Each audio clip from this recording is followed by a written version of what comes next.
안녕하세요. 두바이츠 재건축 추진위원장 신진우입니다. 오늘은 복합사업과 소규모 주택정비 관리지역의 차이에 대해서 알아보도록 하겠습니다. 복합사업의 경우는 이렇게 크게 한 덩어리를 묶어서 도심 공공주택 복합사업을 진행한다는 것이고요. 소규모 주택정비 관리지역이라는 것은 전체 관리지역을 설정해 놓은 다음에 그 안에서 이렇게 각자가 소규모 가로주택 정비 사업을 진행하는 형태를 뜻합니다. 먼저 도심 공공주택 복합사업에 대해서 알아보면 국토부 보도자료에 의하면 노후도 기준을 20년 이상 경과 건축물 50%, 서울시의 경우는 60%로 그렇게 변경을 하겠다라고 밝히고 있는데요. 이것은 공공주택 특별법으로서 개정이 되어야 하는데 아직은 미정인 상황입니다. 그리고 현재 도정법상으로는 노후도 기준은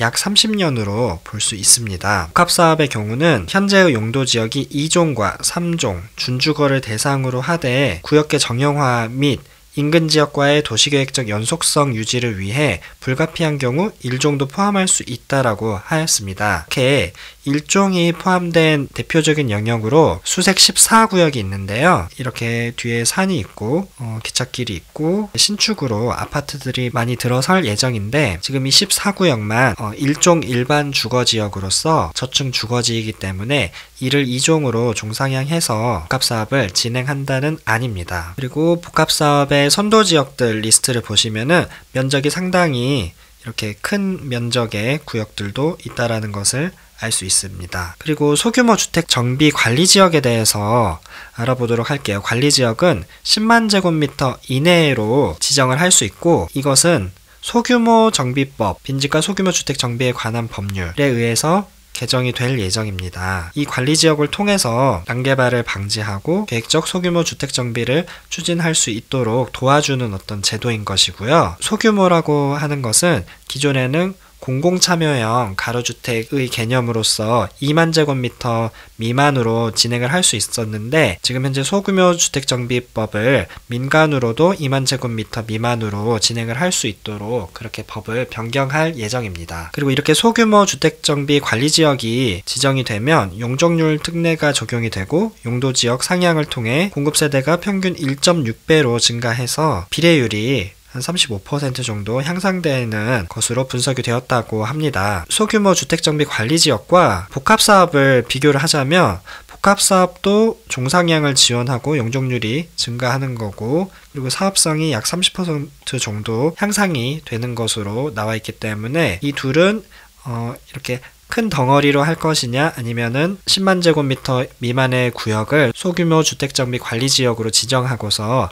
이렇게 각각 소규모로 진행할 수 있게 할 것이냐 그러한 차이점이 있고 종상향은 두 사업 모두 가능하다라고 국토부에서는 밝히고 있고 사업성도 모두 증가되는 혜택을 누릴 수 있습니다. 공공주택 복합사업의 조감도를 노후도가 20년 으로 변경이 될 것이라고 가정을 하고 이렇게 초안을 작성을 해 보았는데요. 이 20년이란 것이 서울시와 확실하게 협의가 된 사항은 아니라서 여전히 지켜봐야 하지만 만약에 이렇게 된다라면은 이런 넓은 영역으로 묶어서 복합사업을 진행할 수 있을 것으로 기대합니다. 그런데 오늘 발표된 소규모 주택정비 관리지역에 관한 내용을 보면 등촌 이동을 이렇게 빨간선 영역으로 설정을 한다라면은 전체 면적이 약 9만 제곱미터 정도가 되고요. 일단은 이렇게 언급이 되었다라는 점에서 기뻐하시는 분도 있고 또 이렇게 뒷 영향이 빠졌다라는 것에 있어서 실망하시는 분들도 많이 있는데요. 사실 이것은 국토부에서 지금 밝힌 바에 의하면 변경이 될 수 있다라고 그렇게 말을 하고 있고 이러한 영역의 문제점을 제가 지적하자면은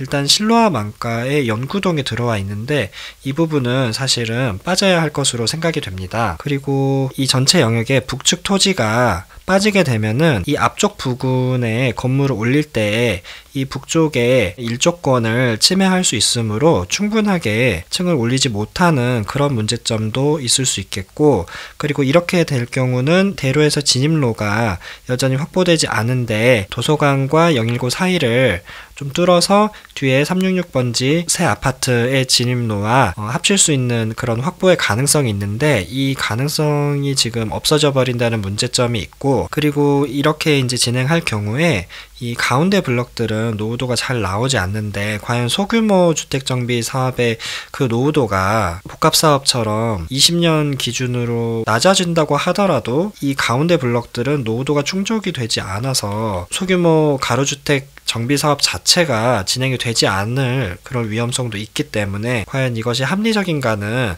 저는 좀 다시 생각해봐야 된다라고 생각을 하고, 이 실로암안가 연구동을 빼고 선을 그어서 면적을 계산을 해봤을 때 거의 10만 제곱미터가 딱 맞춰지거든요. 그래서 이렇게 뒤에까지 당연히 설정이 돼서 지금 가로주택을 진행하고 있는 신성연립 같은 경우도 혜택을 봐서 진행을 할 수 있도록 해야지, 굳이 이렇게 뒤에 북측 토지들을 빼고 진행할 필요는 없다라고 저는 생각을 하고 있고, 어쨌든 국토부에서는 강서구청에서 제출한 그 구역을 그대로 복사해서 붙여넣기 해서 지금 이렇게 발표를 한 것으로 보이기 때문에 크게 실망할 필요는 없고, 우리는 우리가 진행할 수 있는 사업들을 추진을 열심히 해 나갈 수 있지 않을까, 그렇게 생각을 해봅니다. 그리고 소규모 주택정비 관리지역의 일정과 3089 복합사업의 일정을 비교를 해본다라면, 일단 5월에 복합사업 민간통합 공모가 예정이 되어 있고, 이 발표가 7월에 예정이 되어 있는데, 소규모 주택정비 관리지역 같은 경우는 지자체와의 주민협의가 8월까지로 예정이 되어 있고, 결국 이 관리지역 고시는 12월로 예정이 되어 있는데 전체적으로 일정이 밀릴 확률이 높을 것이고, 어찌되었던 5월에는 먼저 복합사업을 진행할 수 있는 그런 기회가 생긴 셈입니다. 12월에 관리지역이 지정이 된다라고 가정한다라면은 소규모 같은 경우는 12월 전이나 12월 후에 기회가 또 있지 않을까라고 그렇게 생각을 해봅니다. 네, 이상입니다.